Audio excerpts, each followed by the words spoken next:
नमस्कार मेरे मित्रों, जय मां शारदे। आज मैं आपको बताने जा रही हूँ, जैसे कि आप लोग जानते हैं कि पितर पक्ष का टाइम चल रहा है, तो नाराज पितरों को खुश करने के लिए अगर आप कुछ उपाय अपनाते हैं तो कहा जाता है कि परिवार में खुशहाली आती है और पितृ आपको आशीर्वाद देकर जाते हैं। तो नाराज पितरों को खुश करने के लिए अगर आप ये उपाय करते हैं तो आपको उत्तम फल प्राप्त होता है। तो वो उपाय कौन से हैं, आज हम उनके बारे में आपको बताने जा रहे हैं। ताकि आप लोग जानते हैं कि पितृदोष से छुटकारा पाने के लिए अगर आप पितर पक्ष में श्राद्ध, तर्पण, पूजा पाठ करना चाहिए। अगर आप पितर पक्ष में इस कार्य के अलावा अगर कुछ उपाय अपनाते हैं तो कहा जाता है कि जीवन से दुख दरिद्रता दूर हो जाती है और पितर जो होते हैं इस 15 दिन की अवधि पर धरती पर निवास करते हैं। इस दौरान उन्हें प्रसन्न करने के लिए अगर आप कई तरह के उपाय करेंगे तो आपको उत्तम फल प्राप्त होगा। इतना ही नहीं, पितर पक्ष में पितर दोष से मुक्ति पाने के लिए और पितृदोष को समाप्त करने के लिए, पितरों को प्रसन्न करने के लिए कौन कौन से आपको उपाय करना चाहिए, इसके बारे में आज हम आपको बताएंगे। पितृ पक्ष में कौन से संकेत मिलने से पितृदोष का पता चलता है और क्या उपाय करना चाहिए पितृदोष से मुक्ति पाने के लिए। पितृ दोष के बारे में पता कैसे लगाएं, कैसे पता चलेगा कि आपके जीवन में पितृदोष है। आपको बता दें, अगर आपके जीवन में पितृदोष होगा या पितृदोष लगा होगा तो आपके घर में क्या होगा, जो संकेत आपको मिलेगा कि बहुत सारी मेहनत करने के बाद भी आपको सफलता प्राप्त नहीं होगी। साथ ही साथ आपको कारोबार में नुकसान होगा, कोई भी आपकी मनोकामना पूर्ण नहीं होगी। संतान के प्रति भी आपको नुकसान होगा। संतान को आप कितना भी अच्छा बनाने की कोशिश करेंगे वो गलत रास्ते पे जाएगा।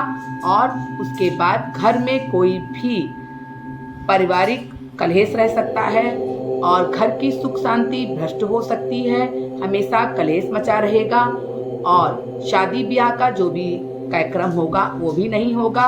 पारिवारिक नुकसान आपको हमेशा बना रहेगा और इसके साथ साथ आपको किसी भी क्षेत्र में सफलता नहीं मिलेगी। बहुत सारी परेशानियों का आपको सामना करना पड़ेगा। अगर ये सब आपके घर में चल रहा है तो कहा जाता है कि आप पितृदोष से परेशान हैं। ये सारे संकेत आपको पितृदोष की तरफ इशारा करते हैं।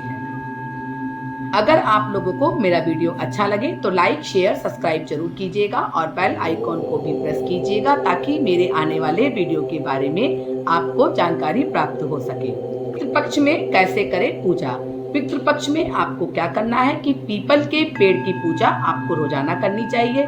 धार्मिक मान्यताओं के अनुसार कहा जाता है कि पीपल के वृक्ष में पितरों का वास होता है और पितर पक्ष के दौरान सूर्य उदय से पहले उठ करके स्नान ध्यान करके अगर आप पीपल के पेड़ के नीचे जल समर्पित करते हैं और 7 बार उसकी परिक्रमा करते हैं, साथ ही साथ पीपल के वृक्ष में काले तिल और सरसों का दीपक आप जलाते हैं सुबह शाम, तो ऐसा करने से पितृ प्रसन्न होते हैं और आपकी सभी जो मनोकामना है वो पूर्ण करते हैं और पितृदोष को समाप्त करते हैं।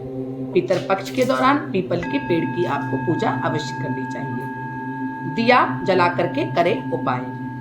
पितृपक्ष के दौरान अगर आप पितरों के नाम का एक दिया आपको घर में जरूर जलाना चाहिए। कहा जाता है कि पौराणिक मान्यताओं के अनुसार दक्षिण दिशा पितरों की दिशा मानी गई है। अगर आप उस दिशा में पितरों की तस्वीर टांगते हैं और वहां पर एक दीपक प्रज्वलित करते हैं, चाहे घी का, तेल का, तिल के तेल का, किसी भी प्रकार का आप दीपक प्रज्वलित करते हैं तो कहा जाता है कि पितर आपसे प्रसन्न होते हैं और आपको पितृदोष से मुक्ति मिलती है। तो आप ये उपाय अवश्य कीजिए।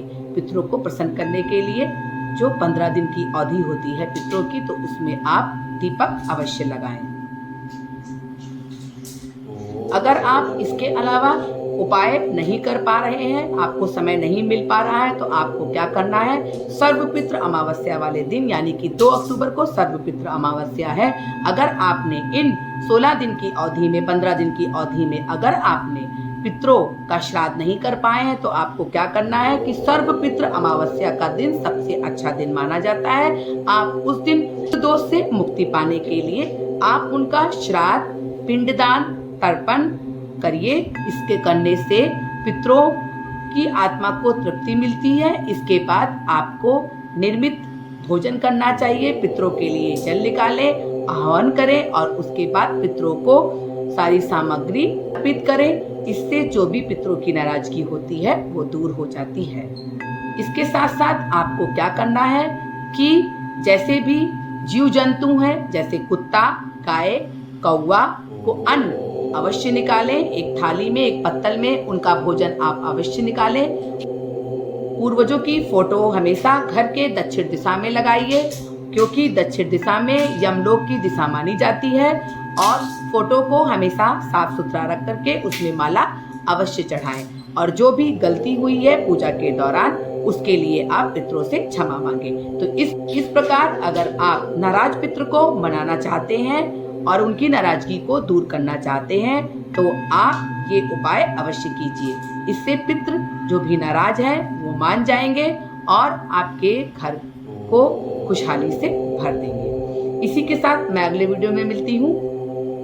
नमस्कार।